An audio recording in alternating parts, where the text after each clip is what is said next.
አሰላሙ አለይኩም ወራህመቱላሂ ወበረካቱ። የተወደዳችሁ እንዴት ቆያችሁን? የካቲት 13 2018 የረመዳን አራተኛ ምሽት ሚንበር ኸበር ጀመረ። ፋይዛ መሐመድ የዕለቱን ሚንበር ኸበር እየመራው ከናንተ ከተመልካቾች ጋር ቆያለሁ። እስከ ፍጻሜው አብራችሁን እንድትዘልቁ በአክብሮት እየጋበዝኩ ለዕለቱ ከያዝናቸው ጉዳዮች መካከል አበይቱን አስቀድማለሁ። በስድስት ወራት ከስጋ ወጪ ንግድ 61.76 ሚሊዮን የአሜሪካን ዶላር በላይ ገቢ መገኘቱን ኢንስቲትዩቱ ገለጸ። በሱዳን አልፋሽር የዘር ማጥፋት ወንጀል መፈጸሙን አመልካች የምርመራ ውጤት በተባበሩት መንግስታት ድርጅት ይፋ ተደረገ። የዱባዩ ዲፒ ወርልድ በሳውዲ አረቢያ ጅዳ ኢስላሚክ ወደብ ላይ ያለውን ድርሻ በከፊል ሸጠ የሚሉት የሚንበር ኸበር አበይት ጉዳዮች ናቸው። አብራችሁን እንድትቆዩ በድጋሚ እየጋበዝን ወደ ቀዳሚው ኸበር አልፋለሁ። በስድስት ወራት ከስጋ ወጪ ንግድ 61.76 ሚሊዮን የአሜሪካን ዶላር በላይ ገቢ መገኘቱን ኢንስቲትዩቱ ገለጸ። የኢትዮጵያ የእንስሳት ልማት ኢንስቲትዩት በተያዘው በጀት ዓመት 6 ወራት ጊዜ ውስጥ ከስጋ ወጪ ንግድ 61.76 ሚሊዮን የአሜሪካን ዶላር በላይ ገቢ መገኘቱን አስታውቋል። የኢንስቲትዩቱ ምክትል ዋና ዳይሬክተር ዶክተር ሳህሉ ሙሉ እንደገለጹት በ2018 በጀት ዓመት ባለፉት 6 ወራት ፍየል፣ በግ፣ በሬ፣ ግመልና ከእርድ ተረፈ ምርት 10655 ቶን ምርት ለውጭ ገበያ ማቅረብ ተችሏል። በዚህም በ6 ወራት ጊዜ ውስጥ ወደ ውጭ ገበያ ከተላከው ስጋና የእርድ ተረፈ ምርት 61.76 ሚሊዮን የአሜሪካን ዶላር ማግኘት ተችሏል። አምና በተመሳሳይ ወቅት የተገኘው ገቢ 54 ሚሊዮን የአሜሪካን ዶላር እንደነበረም ገልጸዋል። ኢትዮጵያ ባለፈው የበጀት ዓመት 21535 ቶን ስጋና የእርድ ተረፈ ምርት በመላክ 120 ሚሊዮን ዶላር ገቢ አግኝታለች። የስጋና የእርድ ተረፈ ምርት ዋነኞቹ መዳረሻ ገበያዎች የተባበሩት አረብ ኤሚሬቶች እና ሳውዲ አረቢያ ናቸው። ኳታር፣ ዮርዳኖስ፣ ኩዌት፣ ሆንግ ኮንግ፣ ናይጄሪያ እና ጋና የምዕራብ አፍሪካ ሀገራት በተለይ የእርድ ተረፈ ምርት የሚላክባቸው ገበያዎች እንደሆኑም ኃላፊው አስረድተዋል። ኢትዮጵያ በአሁኑ ጊዜ ትኩስ ሐላል ስጋ የውስጥ አካላት ማለትም ጉበት፣ ልብ፣ ኩላሊት እና ሌሎች ተዋጽኦ ምርቶችን ወደ ውጭ ገበያ እየላከች መሆኑንም ዶክተር ሳህሉ ገልጸዋል። ይህ የተቀባይ ሀገሮችን መስፈርትና መመዘኛዎችን በማሟላት የሚላክ መሆኑን ጠቁመዋል። የግብርና ሚኒስቴር ከሁለት ሳምንት በፊት ኢትዮጵያ በረመዳን ወር የስጋ ምርት ወደ ኳታር በድጋሚ መላክ ልትጀምር መሆኑን አስታውቆ ነበር። ምርቱን በተመለከተ በወቅቱ የግብርና ሚኒስትር አዲሱ አረጋ ከኳታር አምባሳደር ሰዓድ ቢን ሙባረክ አነይም ጋር በግብርናው ዘርፍ ያለውን ትብብር በሚያጠናክሩ ጉዳዮች ላይ ውይይት አድርገዋል። በውይይታቸው በተለይም ከዚህ በፊት በተለያዩ ምክንያቶች ተቋርጦ የነበረው ከኢትዮጵያ ወደ ኳታር የሚላከው የስጋ ምርት በሚቀጥልበት ጉዳዮች ላይ መምከራቸው ተገልጸዋል። በዚህም በረመዳን ወር ጀምሮ ከፍተኛ መጠን ያለው የስጋ ምርት ከኢትዮጵያ ለመውሰድ በሚያስችላቸው ጉዳዮች ላይ መግባባት ላይ ደርሰዋል ተብሏል። የእንስሳት ልማት ኢንስቲትዩት መረጃ እንደሚያመለክተው ኢትዮጵያ ባለፈው በጀት ዓመት ከሐላል ስጋ የወጪ ንግድ ያገኘችው ገቢ ከ100 ሚሊዮን ዶላር በላይ ነው። ምርቱ በዋነኝነት የተላከው ወደ ሳውዲ አረቢያ እና የተባበሩት አረብ ኤሚሬቶች ሲሆን ከሀገሮቹ መካከል የሳውዲ ድርሻ 55 በመቶ ነው። 40 በመቶ የተላከው ወደ የተባበሩት አረብ ኤሚሬትስ ሲሆን ቀሪው ወደ ሌሎች ሀገሮች የተላከ ነው። በስድስት ወራት ከ18000 በላይ የሀገር ውስጥና የውጭ ባለሀብቶች የኢንቨስትመንት ፍቃድ መስጠቱን ኮሚሽኑ አስታወቀ። የኢትዮጵያ ኢንቨስትመንት ኮሚሽን በተያዘው በጀት ዓመት 6 ወራት ከ18000 ለሚልቁ የሀገር ውስጥና የውጭ ባለሀብቶች የኢንቨስትመንት ፍቃድ መስጠቱን አስታውቋል። የኮሚሽኑ ምክትል ኮሚሽነር ዳጋቶ ኩምቤ ኢትዮጵያ በተለያዩ ዘርፎች መሰማራት ለሚፈልጉ ባለሀብቶች ተመራጭ መዳረሻ ሆናለች ብለዋል። በዚህም በበጀት ዓመቱ 6 ወራት በፌዴራል ደረጃ ከ1.1 ቢሊዮን ዶላር በላይ በክልሎች ደግሞ ከ610 ቢሊዮን ብር በላይ ካፒታል ላስመዘገቡ ከ18000 በላይ የሀገር ውስጥና የውጭ ባለሀብቶች የኢንቨስትመንት ፍቃድ መሰጠቱን አመልክተዋል። የኢንቨስትመንት ፍቃድ የተሰጣቸው 17870 ባለሀብቶች በክልሎች እንዲሁም 245ቱ ደግሞ በፌዴራል ደረጃ በተለያዩ የኢንቨስትመንት መስኮች የሚሰማሩ ናቸው ብለዋል። ባለሀብቶቹ በፍጥነት ወደ ስራ እንዲገቡ ጠንካራ ድጋፍና ክትትል እየተደረገ መሆኑን ጠቁመው በዚህም ከ192,000 በላይ የሚሆኑ ዜጎች የስራ ዕድል ተጠቃሚ ይሆናሉ ተብሎ እንደሚጠበቅ አመልክተዋል። ቀጥለናል። የረመዳን ወር 3ኛው ቀን ተጠናቆ 4ኛው ምሽት ላይ ደርሷል። ለዛሬም በአንዳንድ ሀገሮች ረመዳን እንዴት እያለፈ ነው ብለን ስናጣራ ተከታዮቹን አግኝተናል። አህመድ አብዱራህማን አሰናድቶታል። ቱርክ የቱርክ ፕሬዝዳንት ረጀብ ጠይብ ኤርዶጋን ወንድ ልጅ ቢላል ኤርዶጋን እና የቀድሞ የእግር ኳስ ኮከብ ሜሱት ኦዚልን ያካትተው ልዑክ ከሮሂንጃ ስደተኞች ጋር በመሆን የኢፍጣር መርሃ ግብር አካሂዷል። ልዑካን ቡድኑ የኢፍጣር ፕሮግራሙን ያካሄደው በባንግላዴሽ የሚገኘውን የሮሂንጃ ስደተኞች መጠለያ በጎበኘበት ወቅት ነው። በኢፍጣሩ ላይ በርከት ያሉ የሮሂንጃ ስደተኞች፣ የቱርክ ልዑካን ቡድን አባላትና የባንግላዴሽ ባለስልጣናት ተሳታፊ ሆነዋል። ይህም በሁለቱ ህዝቦች መካከል ያለውን የእስልምና ወንድማማችነትና አንድነት የሚያሳይ ነው ተብሏል። ልዑካን ቡድኑ በኮክስ ባዛር የመጠለያ ካምፕ በመገኘት ስደተኞቹ ያሉበትን አስቸጋሪ ሁኔታ ተመልክቷል። ቢላል ኤርዶጋን እዚህ የመጣ ነው የዓለም ማህበረሰብ ትኩረት በዚህ መጠለያ ጣቢያ ባሉ ወንድሞቻችንና እህቶቻችን ላይ እንዲሆን ለማድረግ ነው ብሏል። ጉብኝቱ በስደተኞች ላይ የሚደርሰውን ሰብአዊ ቀውስ ለዓለም አቀፍ ማህበረሰብ በድጋሚ ለማስታወስ ያለመ መሆኑ ተገልጿል። ፍልስጤም በፍልስጤም ከ1600 በላይ የሀገሬው ሰዎች የጋራ ኢፍጣር አካሂደዋል። የኢፍጣር መርሃ ግብሩ የተካሄደው የአሜሪካ ፍሬንድስ ሰርቪስ ኮሚቴ ከአጋር ድርጅቶች ጋር በአንድነት ነው። በዓለም ዙሪያ ለሚገኙ ሙስሊሞች ከጾምና ዱዓ ባለፈ ጥብቅ ማህበራዊ ትስስር በሚፈጠርበት ረመዳን በጋዛ የሚገኙ ፍልስጤማውያንም ረገብ ቢልም ለሶስተኛ ተከታታይ ዓመት በጦርነት ጥላ ስር ሆነው የወሩን የመጀመሪያ ቀን በልዩ ሁኔታ አሳልፈዋል። ኢፍጣሩ የተካሄደው በፈረሱ ህንፃዎች መሃል ረዥም ጠረጴዛዎች ተዘርግተው በደማቅ መብራቶች በማስጌጥ ነው። ከአስተባባሪዎቹ መካከል አንደኛው ባደረጉት ንግግር እዚህ የተገኘነው ለመመገብ አይደለም፣ እኛ እንደ አንድ አካል የተሳሰርን መሆናችንንና እርስ በርሳችን እንደምንተሳሰብ ለዓለም ለማሳየት ነው ብለዋል።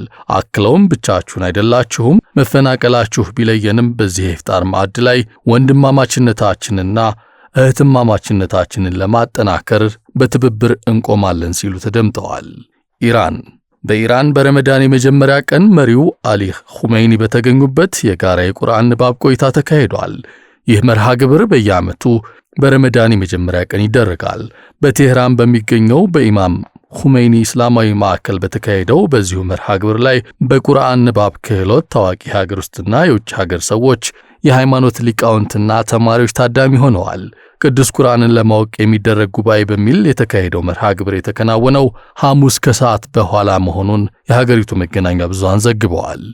በመጨረሻም የተባበሩት አረብ ኤምሬትስ የዱባይ እስልምና ጉዳዮችና የበጎ አድራጎት ተግባራት መምሪያ 5 ተጨማሪ አዳዲስ መስጂዶችን በረመዳን ወር ለአገልግሎት ክፍት እንደሚያደርግ አስታውቋል። በዱባይ ፈረንጆቹ አዲስ ዓመት ከገባ ወዲህ እስካሁን 10 መስጂዶች ተጠናቀው ለአገልግሎት ክፍት የተደረጉ ሲሆን በተያዘው ረመዳን ወር ተጨማሪ 5 መስጂዶች ሊመረቁ እንደሆነም ተገልጿል።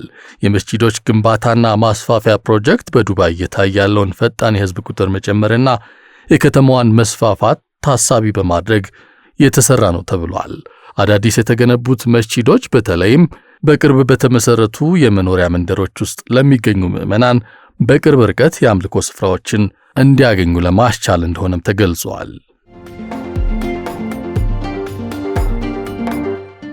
የተወደዳችሁ አሁንም የተከታተላችሁ የምትገኙት ሚንበር ኸበርን ነው። አብራችሁን ስላላችሁ ደስ ይለናል። ለሚንበር ኸበር ጥቆማ ወይም ማስተያየት ካላችሁ በአጭር የስልክ ቁጥር 9282 ላይ ብትልኩልን አጣርተን መልሰን ለእናንተው እናቀርባለን።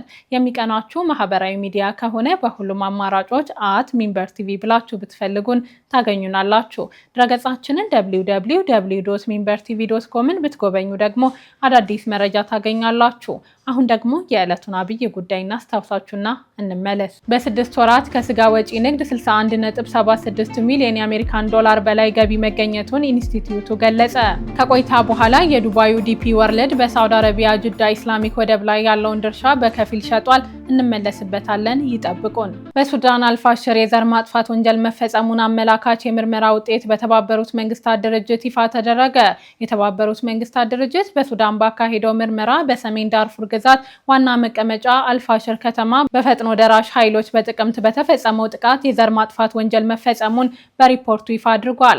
ሪፖርቱ በከተማው ለ3 ቀናት የነበረውን ሁኔታ እጅግ አስፈሪ እንደነበር ይገልጻል። የድርጅቱ ተልዕኮ ሊቀመንበር መሐመድ ቻንዴ ኡስማን በፈጥኖ ደራሽ ኃይል አዛዥ ጀነራል መሐመድ ሐምዳን ዳጋሎ የሚመራው ቡድን የፈጸመው ጥቃት በስፋቱ በቅንጅቱና የነበረው ህዝባዊ መሰረት የተፈጸሙት ወንጀሎች በጦርነት ውስጥ በዘፈቀደ ኃይል በመጠቀም ብቻ የተፈጠሩ አለመሆናቸውን አመላካች ናቸው ሲሉ ተናግረዋል። የተባበሩት መንግስታት ተልዕኮ ለዚህ ሪፖርቱ በአልፋሽርና በአካባቢው 320 የአይን እማኞችንና ተጎጂዎችን ቃለ መጠይቅ አድርጓል።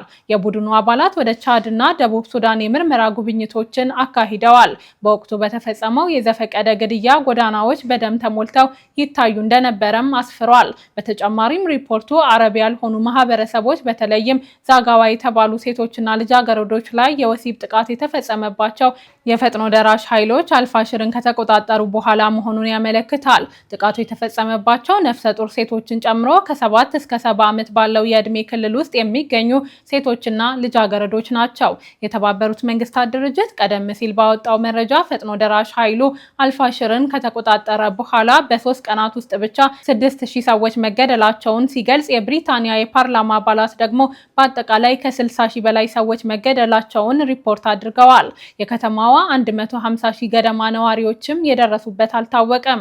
በታህሳስ ወር የል ሁማኒቴሪያን ሪሰርች ላብ ያሰራጨው ሪፖርት እንደሚያሳየው የሱዳን ፈጥኖ ደራሽ ኃይሎች በአልፋሽር የተፈጸሙ የጅምላ ጭካኔዎችን ለመሸፋፈን ዘመቻ አካሂዷል። ማስረጃዎችን ለማዳፈን ከተደረጉ ሙከራዎች መካከል አስክሬኖችን ማቃጠል ይገኝበታል። የሪሰርች ማዕከሉ ይህ የሚያመለክተው የፈሰሰው ደም ከጠፈር ሊታይ እንደሚችል ነው ብለዋል።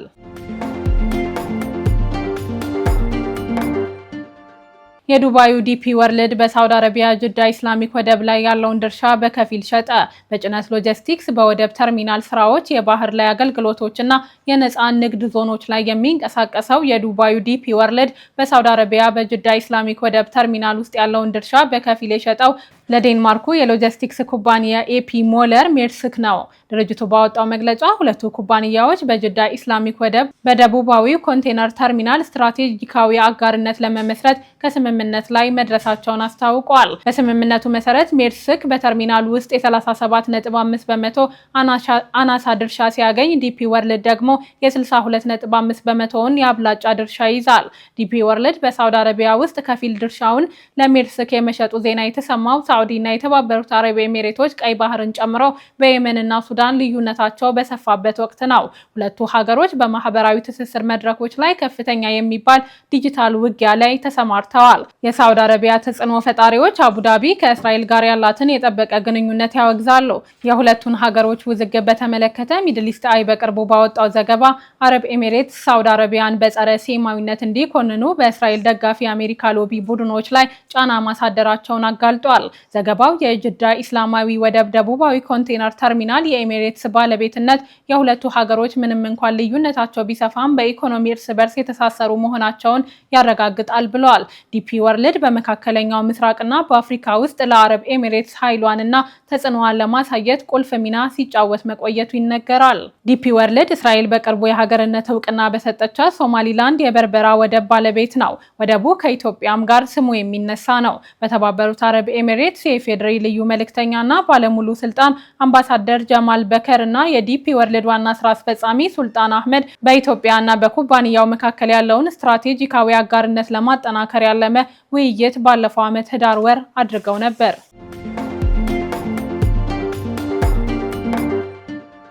ኢንዶኔዥያ እና ሞሮኮን ጨምሮ 5 ሀገራት ወደ ጋዛ ወታደሮችን ሊልኩ ነው። የመጀመሪያ ስብሰባውን በዋሽንግተን ያካሄደው በአሜሪካ ፕሬዝዳንት ዶናልድ ትራምፕ በተቋቋመው የሰላም ቦርድ ኢንዶኔዥያ፣ ሞሮኮ፣ ካዛኪስታን፣ ኮሶቮ እና አልባኒያ ወታደሮቻቸውን ወደ ጋዛ ለመላክ ቃል መግባታቸው ተገልጿል። ይህን ይፋ ያደረገው አዲስ የተቋቋመው ኢንተርናሽናል ስታቢላይዜሽን ፎርስ በመባል የሚጠራው አካል ነው። በስብሰባው ላይ የተናገሩት የወደፊት የጋዛ መረጋጋት ኃይል መሪ ሆነው በትራምፕ ቦርድ የተሾሙት የዩናይትድ ስቴትስ ጦር ጀነራል ጄስፐር ጄፈርስ ከሀገሮች መካከል የኢንዶኔዥያ ጦር ኃይሎች የምክትል አዛዥነት ቦታን ተቀብለዋል። ጀነራሉ የመጀመሪያ ስራችን ጋዛ የምትፈልገውን ደህንነት ለማምጣት እገዛ እናደርጋለን ብለዋል። በስብሰባው ላይ የተገኙት የኢንዶኔዥያ ፕሬዝዳንት ፕራቦዎ ሱቢያንቶ በእስራኤሉ የዘር ማጥፋት ወንጀል ቢያንስ 72,000 ሰዎችን በተገደሉበት በጦርነት በተጎዳው የፍልስጤም ግዛት ሰላም እንዲሰፍን ለማድረግ ለታቀደው ኃይል 8,000 የሚደርሱ ወታደሮችን እንደሚልኩ ተናግረዋል። አልጀዚራ እንደዘገበው የጋዛ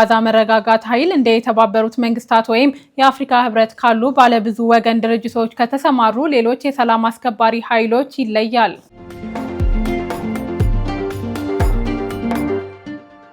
ወደ ተመልካቾች ለዛሬ ያዘጋጀነው የሚንበር ኸበር በዚሁ ተጠናቀቀ። ፋይዛ መሐመድ አብሬያችሁ ቆየሁ። ወሰላሙ አለይኩም ወራህመቱላሂ ወበረካቱ።